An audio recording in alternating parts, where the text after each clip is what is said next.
There are over 35,000 museums within the United States, welcoming over 850 million visitors each year. Did you ever wonder what goes on behind the scenes in museums, creating the displays and exhibits we all enjoy?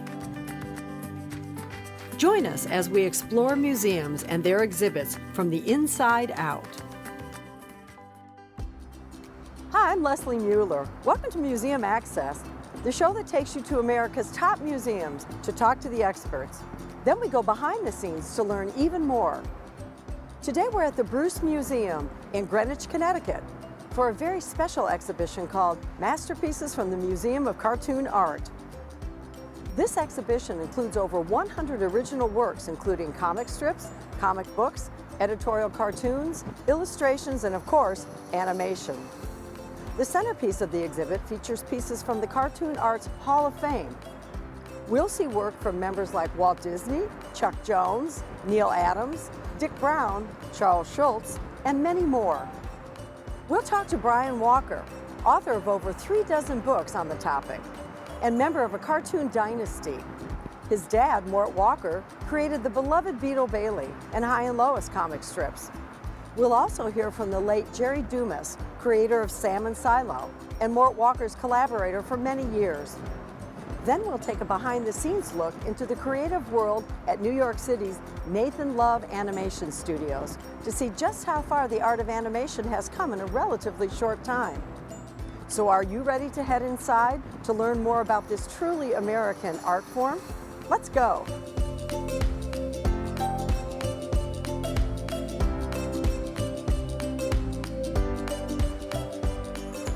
So Brian, I know Connecticut played a very important role in the world of cartooning. Can we talk about that golden age? There was a concentration of cartoonists in Fairfield County in particular back, and this was 1974, more cartoonists in those square miles than anywhere else probably in the world, really. Is that because they were working in the agencies in New York to start, or what was that? Most of the publishers, the syndicates, the New Yorker, the comic book publishers, all had offices in New York City. So the cartoonists can send their work in or do the rounds once a week or something and not really have to live in Manhattan, and it was cheaper to live up here. And also I think it was just, they liked to be close to each other, because cartoonists mostly work by themselves in their studios. And as the kid of a cartoonist, you know, I grew up with other sons of cartoonists, and, and I knew Cullen Murphy, who was John Cullen Murphy's son, and Chance Brown, who was Dick Brown's son growing up and stuff. So it was just like a big, extended, crazy family. It was really fun. Did these dads put you guys to work at all? Were you ever inking or doing anything? Yes, erasing. You know, Cullen has great stories of having to pose for his father with sort of medieval costumes for the Prince Valiant. Oh my God. Because his father drew Prince Valiant, so they would put on, you know, helmets and, or dress up like peasants or something like that. My father's studio was on the 3rd floor, and Jerry and my father would come down and have lunch, and then they would go down to the basement and play ping pong every day. And they would have these really, you know, competitive games. Matches, yeah. And Jerry would be soaked with sweat, and eventually he started bringing us an extra shirt so he could change. Later on, when the museum opened in the 70s, I was in my 20s, I got to know my father's friends, like, you know, as cartoonists. Yeah, right. And then ultimately I ended up getting to work with people like Jerry Dumas, you know, so we became, you know, our relationship changed over the years. The museum was in Greenwich for about 3 years in a rented house, and we lost our lease on that because we literally got too busy, you know. And so we bought this castle in Rybrook, right on that's the one I remember. on the state line. So it wasn't technically in Greenwich, but you could throw a stone into Greenwich. Most people remember that castle fondly because it was a pretty unique place, and I think the rap on it was kind of like a clubhouse. You know, the cartoonists would come and we'd gather in the kitchen. My father would get a bottle of scotch out, and you know, and some of the conversations that took place in that kitchen were really priceless, I think. I think when the museum moved to Florida, they didn't quite have that support down there. There was a few cartoonists that lived nearby, like Will Eisner would come over. but I think he lost some of that, I think, when they moved it to Florida.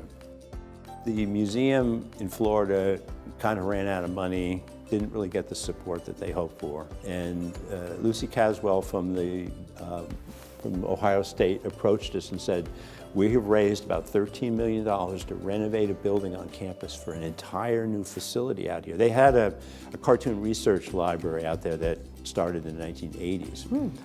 But in 2013, this fabulous new facility opened up, and it's the World Center for Cartooning now. And all of the pieces, almost all of the pieces, with a few exceptions, are in this exhibition are from the Billy Ireland, which is the name of the research library, but they're also from the museum's collection. So now I know you curated this collection, so you Yes. went and you hand chose Right. the pieces that were going to be here, correct? Right. Yeah. One of the things that we decided to do early on is recreate the museum's Hall of Fame. But it was something that started from the beginning, and there was 32, 35 artists in the Hall of Fame. And so we picked all the best pieces for each of those artists, and we have these beautiful little brass plaques. And that's where we're standing now in this gallery. What you have here on display are the original drawings, one-of-a-kind drawing. If you study them closely, you can see the mistakes and the erasers and where it's been erased, and a little whiteout here and there, and the pen line and everything. It's amazing that they're still around. Yeah, well, I mean, would the publisher return them? Is this what would be delivered to a publisher? yeah. Well, a lot of cartoon art did get lost over the years because these drawings are basically mechanical drawings for reproduction. I see, okay. They weren't. So once they had the film, they didn't need Once the they original. took a picture of it Yeah. and they printed it in a newspaper, and they would stack up in the printer's warehouse or something, and a lot of it got destroyed. Sure. And part of the reason for starting the museum, my father felt like we're losing this artwork, so we have to save it.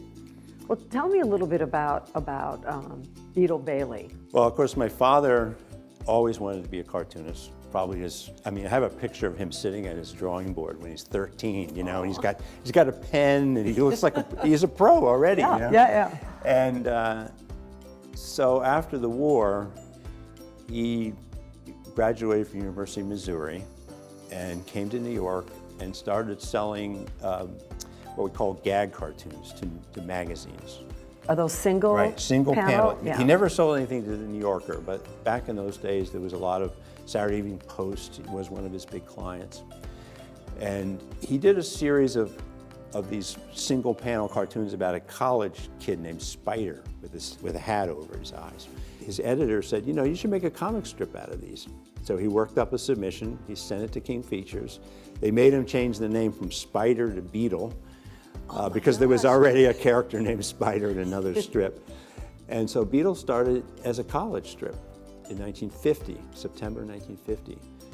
And it really was not taking off. It was in very few papers, and they were thinking, like, I don't know if this is going to make it. And so he decided to have Beetle enlist in the army. At that point in 1951, the Korean War was heating up, and so Beetle went off to Camp Swampy. And then when the war was winding down in 53, 54, he was afraid that the military theme would become dated and the strip would lose papers. So he had Beetle go home and visit his sister, Lois, and her family. This is all in Beetle Baily. Okay. And everybody said, no, we want to send him back to Camp Swampy. We like Sarge and the General and all these characters that he developed. So he created a second strip, Hi and Lois. And a lot of people don't realize that Lois is They're related. Beetle's sister. It was too much work for my father to do 2 comic strips all by himself. So they did a search for the best cartoonist they could find, and they found Dick Brown, who was working at an advertising agency in New York City at the time. So my father and Dick Brown became partners, and we call them the odd couple of cartooning, because my father was very neat and organized, and Dick always late. Probably a good balance. Right, though. but Right. they were really good friends, and Dick Brown actually performed my wedding ceremony. Oh my He gosh. married my wife and I. Is it legitimate? Yes. We had hope justice so. of the peace there. Dick created his own comic strip, Hagar the Horrible, in 1973.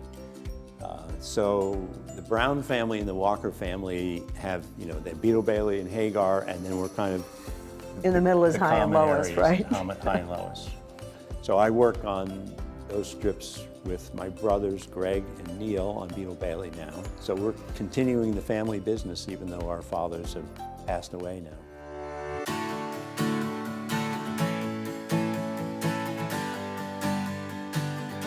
You know, a cartoon basically is a combination of words and pictures, and not even always words, you know, ideas and pictures. Mm-hmm. And that's a pretty broad definition that covers everything from political cartoons, magazine cartoons like you see in the New Yorker, caricature, sports cartoons, comic books, certain types of illustration, and of course there's animation, which is A whole nother. probably the most unique form of cartooning in that, you know, it starts with pencil drawings and eventually, you know, turns into full feature, full color movies with action and music and everything like that. So there are many different types of cartoons.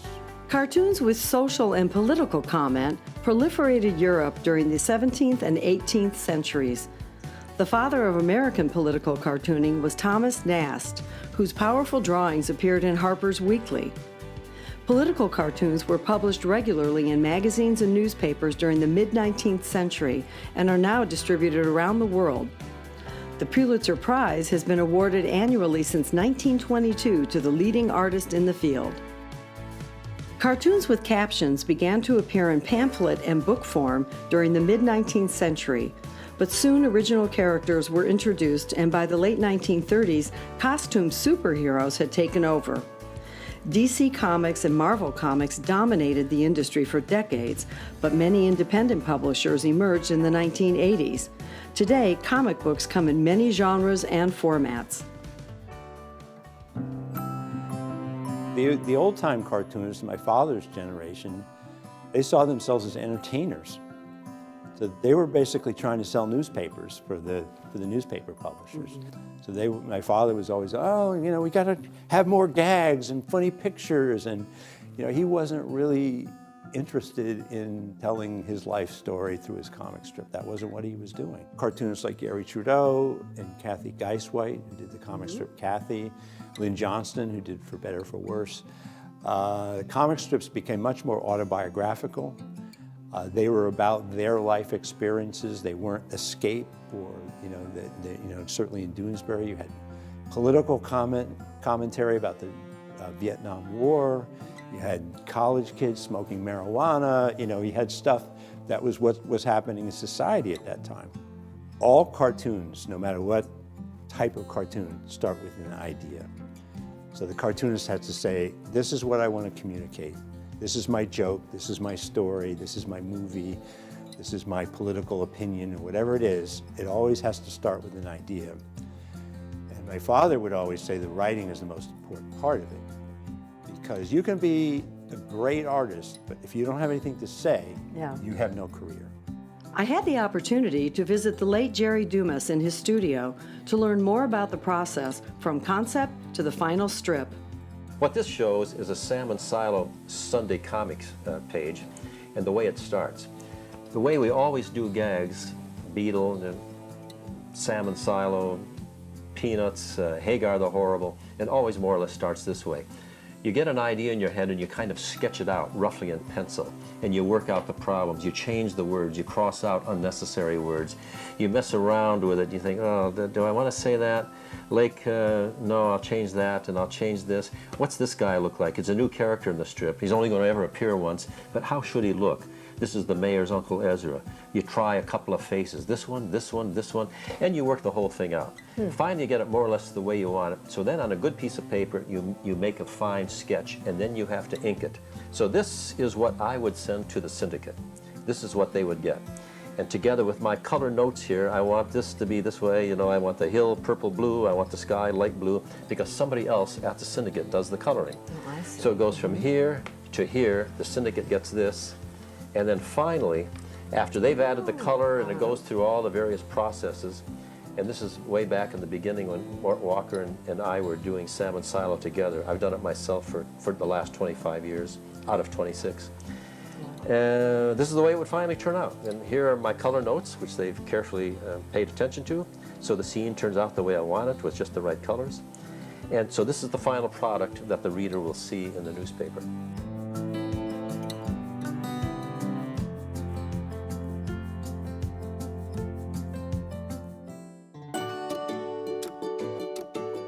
Animation, basically, you have 24 frames a second, and each drawing is changed just a little bit. So the animator would draw in pencil on a light box each individual drawing.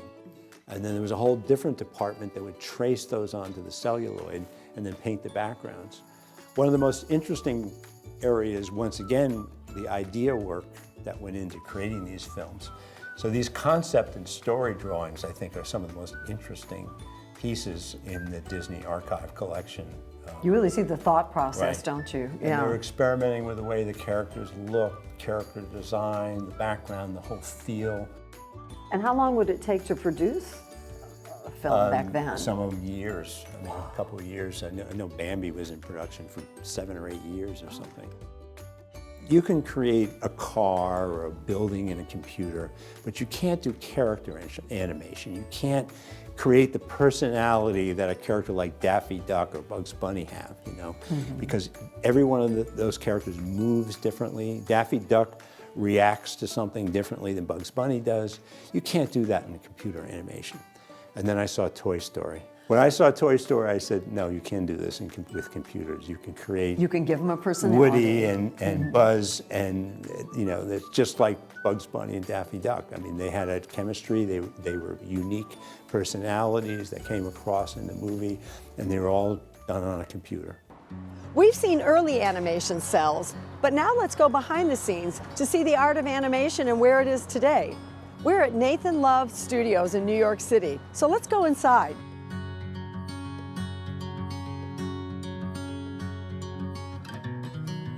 Let's talk about what you're doing here at Nathan Love. Right. So we are an animation studio that primarily works in the advertising industry. So different than the film industry, but very similar in terms of the techniques and the approach that we take. Well, we saw cells that were, Walt Disney cells, and they were just painted with, I'm assuming, acrylic paint on the back. Right. I think things have probably changed a little bit, but let's walk through the process. How does it start? So the process is very similar, although we don't paint on cells anymore. It's all digital on the computer. Okay. But the same thing happens where you will draw roughly what happens. This would all be happening in the ink and paint section back then. Okay. So now we'll have someone draw it on the computer. Another person will come in and clean up the ink so it looks perfect. Oh. And then usually you'll have someone else come in to color it at the end. So the pipeline is exactly the same steps. It just happens on the computer. So let's start with storyboards. Can you show us some? Sure can. So we take the boards, which somebody's drawn, and then we'll cut them into this, which we call an animatic. And with that, we're able to block out the basic timing and how long the shot is and where everybody is located in the shot. From that, we will give that with the timing to the animators who would start blocking stuff out. Now, when you say blocking out, can you explain what that means? Sure, so they're taking those loose storyboard drawings and hitting the key poses of like the peaks in the action and where they are in frame and making sure everything's on model, which is that it looks correct and like the character. As you are doing the animation, this is what you're referencing for the design. So when Tim says clean up or tie down, you reference it here. And this is what the animators will be able to continually go back to and reference. And all those colors are being approved. I mean, whether it's light gray, dark gray, whatever it is. Wow. Yep. All that stuff. And then this was a set of notes that I've given to the animators just for stuff for them to keep in mind and how things work. I don't have to be there at every single moment. They can. Okay, you're saying round that elbow or do whatever you need to do. Right, or if they have a question, they can look at this and say, right, that's the answer. Wow, that saves a lot of time. Yes. Yeah. Yes. Well, this can't get any worse. Poisonous fish darts! We have to jump! Wait! You can't swim! So let's talk about 3D. How does three-dimension come into the whole process? So a lot of times we'll be asked to design a dog, and we say, great, what does this dog look like? And so we start to cast a wide web. What are funny ways that a dog can look? And we'll kind of zero in on one that we think is funny or right for the project. And in this case, we chose a very lazy, big, old dog, which could be really, have a really warm heart. And once we started liking that, we figured out how it might move. So we started imagining the different poses and the different personalities it would hit.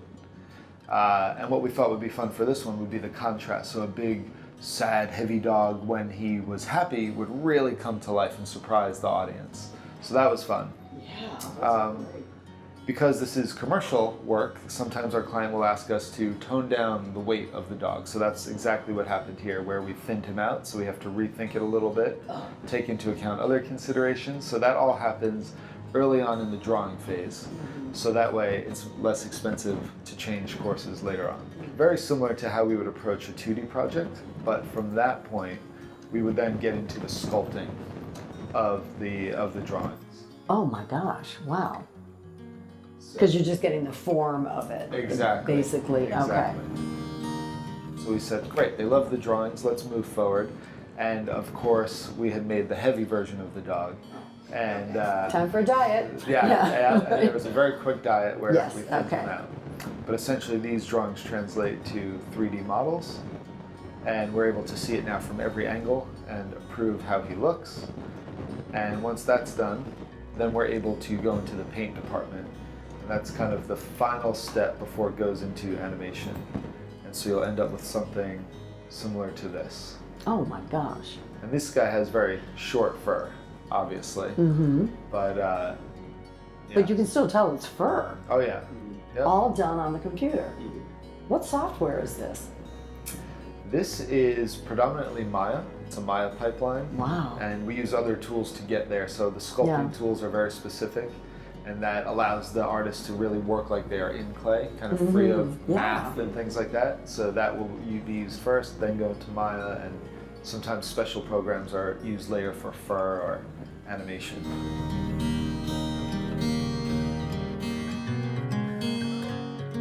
So it looks like this is where the magic happens, Tim. Yes, it does. Here at the desk. This is where you're chained? Yeah. Are you chained on there? Yes, I never leave. Yeah. So what are we looking at here? So, this is cool. Yeah, so this is actually just Photoshop. I'm working on a Cintiq tablet. And this is where we do a lot of our animation, our 2D animation now. Okay. So following the same principles of the old Disney 2D stuff, frame by frame, where each one of these Oh, wow. is a drawing, except instead of doing it in paper, I'm just drawing it right here on the screen. Oh, wait, I have to try this. Give it a shot. This is, oh my God, that's very so satisfying, cool. right? That is, I could spend hours doing that. Right? That's fun. And what we have here, these like faded lines, are the onion skin, which is similar to like when old animators would flip their drawings back and forth. So you can actually, as you're going, see your next drawing and your previous drawing. So you're kind of like. So as you you've go done the through. original drawing. And are you doing everyone in between? No. Yep, I am you actually, are. yeah. So Okay. all of these I drew. I see. But as I'm going Okay. to draw, I can turn on my onion skins and I can see what's before and what's behind. Okay, I so you can don't kind go of- too far yes, or too yeah, icy, and so you it's can see consistent. the arc of your drawings and I stuff. see. And then, just like they used to do, if this was, imagine the front of the cell, you could go in and you could paint behind it as if you're painting on the back of the cell. And Okay. it's the same exact idea. Wow. So you could go through and you would color the whole animation that way. I see. And then if you had a background, you could change your colors, just put a ground plane. So your pen that you're using, you can set it for different thicknesses, so it Yep. could be very fine point or broad as a brush. Yep, exactly. So I can make it super big, I can make it super small, and then we have all sorts of different like brush styles that we can use. Okay, so this is definitely jumping down the rabbit hole. Yeah, I could all see. sorts of Oh stuff. wow, and Yeah. even different densities. Yes, I yes. You see, can mimic okay. gouache or watercolor or inks or all sorts of different Oh, that's stuff. very cool. Yes. Let's talk about this again. You called this a what? It's a Cintiq. Cintiq. Yeah. Because it's almost like working on a drawing board. That's so different Yep, than... and this one is set up on an arm, so you can kind of move it around and get it to a comfortable position. Wow. And what are we looking at here? So this was very a cool. painting I was doing for just a random project we were doing here at the studio in our downtime. So this was all painted in Photoshop. You know, most people doodle. Yeah. You know, this is a little more advanced. Yeah. It was a good day. There was not much going on. This is a mix of painting and compositing in some images of like actual nebula and stars and stuff like this. So you can actually transfer a photographic background and then manipulate it? Yep. So this is kind of like bashing that on and then painting on top of that and then doing a little drawing and then painting. You can see like there's just all sorts of layers here that I'm working on that you can turn off and turn on as you go. Oh, yeah. Yeah, and then just go into paint and paint a little cloud, a little space cloud. You can pick your colors. This is the color picker tool. I see. So anywhere you go, you can. Yeah. Boy, you can really noodle with that. Yeah. So this would have been a different layer because this looks Yes. more in the foreground. Yeah. Mhm. And then this is on the same layer or a different layer? This. That was probably on a different Planet, layer, I and see. so are these, and then eventually see. I flatten them as I go. Yeah.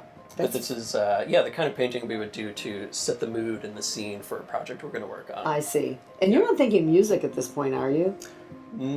Sometimes. Yeah. Yeah, we might make like a playlist of inspirational things or stuff that we would hand to the composer at the end to get them excited about it. Yeah, that's cool. This is great. Yeah. Thanks for sharing this. No problem.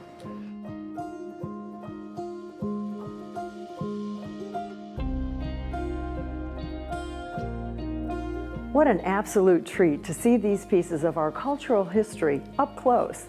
It's an art form that's here to stay, and I, for one, can't wait to see how it continues to flourish.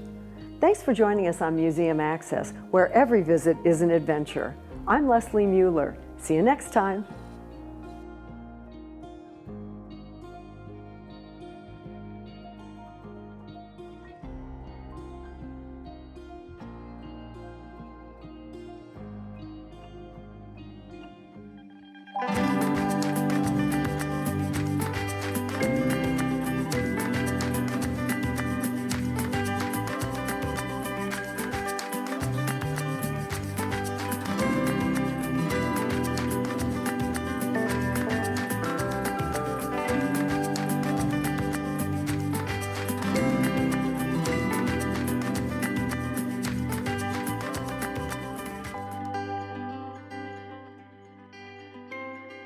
Made possible by TFI Envision, the connection to conversion agency. Palomino Restaurant Group, 25 years of creative cuisine. ML Capital Partners, building the businesses of tomorrow today.